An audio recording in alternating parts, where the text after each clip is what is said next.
Hi, we're in the next part now. Come on, man. Ish. Oh no. Hi guys, sorry, we're in the next part. I don't know, this phone young bora as well. I just wish my iPhone was working properly, and it's also so hot right now that it might just stop recording, so I don't know what's going on. I hope to get this message out anyway before we are done. Yeah, here it is that the Lord was showing me that people, go check out the previous parts to gauge your bearings. He was showing me that people were in, people in seniority, like executive levels, were doing strange stuff. The weirdness of activity at MTN at that time in terms of business choices. Yes, like it, guys. Some of the best employees in the organization were quitting their jobs, like a skills exodus, do you understand? Because they applied for a position as a senior manager or an executive or whatever, and some Barbie doll, some Ken doll, some namby-pamby fluffy cabbage rolling around with just its head and shit got the job, and nobody got it. Nobody would, and it's weird stuff was happening. People were being retrenched that were important and key for the company. It was not only a skills exodus of really good people, but also a laying off in a section 189 of really great skills. And the people who were being laid off, I want to touch up my lipstick now, even though my hands are oily. The people who were being laid off, it was a shock because they'd also been working for MTN for a very long amount of time. And they were expecting to be favored because of that, longevity in the organization, their loyalty.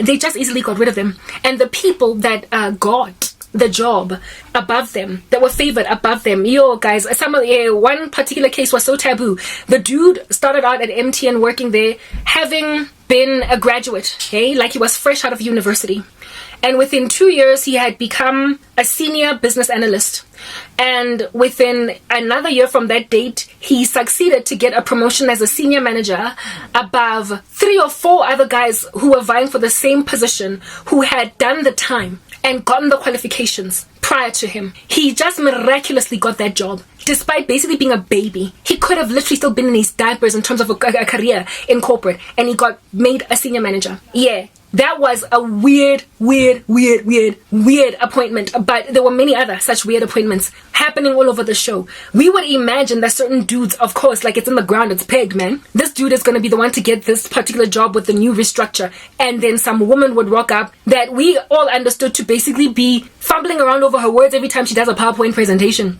We don't know, Granshap, what her true skill is, because nobody has ever actually truly seen her work, and yet she got the job, the promotion. Get GM now, get executive. Guys, weird things were happening at MTN under everybody's noses. Staff was lamenting on the ground, they were complaining, but magic was happening. Abantu abatwele were running MTN. People that were running an occult secret society in the organization were running MTN, and they were each other. They were promoting each other. Now, understand that these things are being shown to me as this random program/project manager. I'm just some whatever employee, nothing hectic. I wasn't at a senior enough level for me to be a person of interest to any of these people, even in the slightest. And yet, here it is that God Almighty was showing me the wickedness of my organization, the leadership there. I remember one guy got promoted to CEO, right? Uzunate Granshapo Bulia, I shall speak of him because he didn't really do anything to me other than capitulate to darkness. Zunate was the CFO of finance of MTN SA. He was the chief financial officer of MTN South Africa for a couple of years, and during the time when he was the CFO, the chief financial officer, he was so beloved, guys. He was such a jocose, lighthearted man on his feet. Every time he would see you, even though he doesn't know you, he would just drop a joke. He was one of those comedic geniuses, somebody that you could tell Njefela was just a ball of energy, very, very comedic.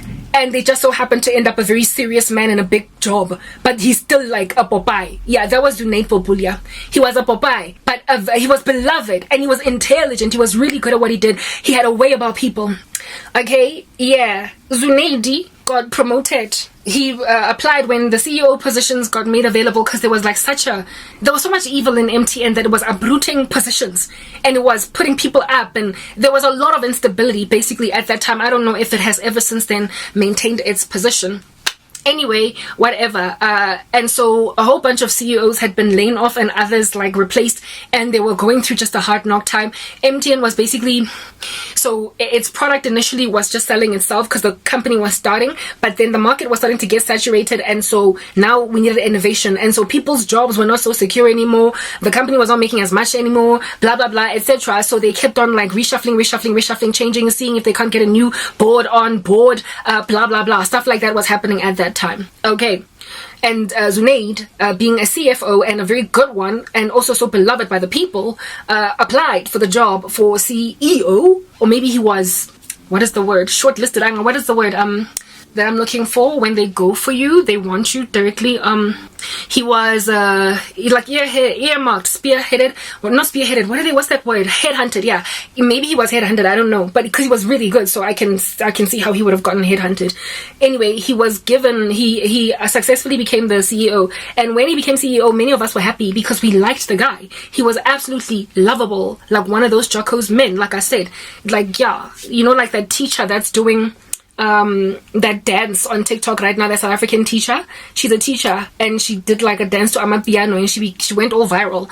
He was like kind of a CEO, like he was a person in authority, but the staff on the ground loved him. It was like the kids dancing around the teacher. That was Zunaid, a person with that kind of personality. He became CEO, successfully applied for that job, I guess, and got it. And he changed, guys. He changed, like his entire constitution changed. When he was walking around the building, he would just greet you out of the blue, fella. He did not have a classist thing about him. He would talk to the staff in the canteen, all the way down to the staff that clean, all the way up to the executives, all the way down up to like to the middle management, like whoever you were. He would have a conversation with you, and you would feel like you're talking. Like sometimes you would even be shocked that he's the CFO because he spoke to you in the lift, and then when you get to your seat, your office as a new employee, you realize, oh my goodness, he's the CFO. That's the kind of dude that Zunaid was. As soon as he became CEO, he stopped greeting. He was walking around in the office. He was no longer the same man. Something changed about that man, like overnight, in a way that was feelable. We could sense it, guys. He was not the kind of man that we had to kind of tiptoe around. He was not himself. That's the thing about getting recruited into a secret society. When you're really clever, you're really smart, you're good at what you do, and then next thing, they say, hey, we have a really great opportunity for you, and then they put you through some strange rituals and they change who you are altogether. The person that comes out on the other side is a different man altogether.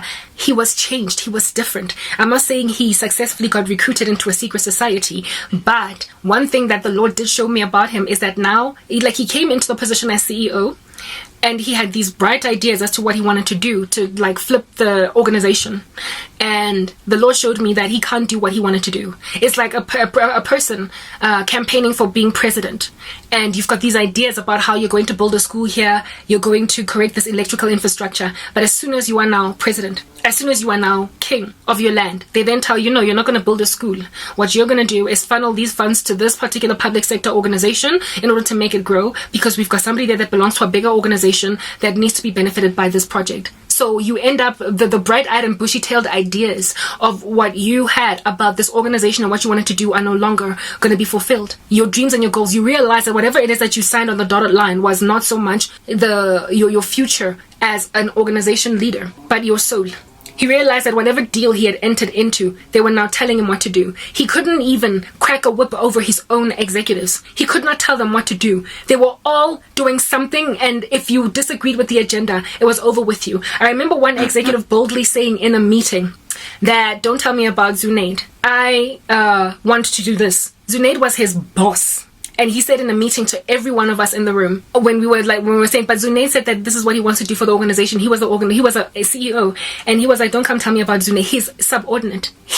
They all did they were doing something that some loftier people wanted them to do. Next part.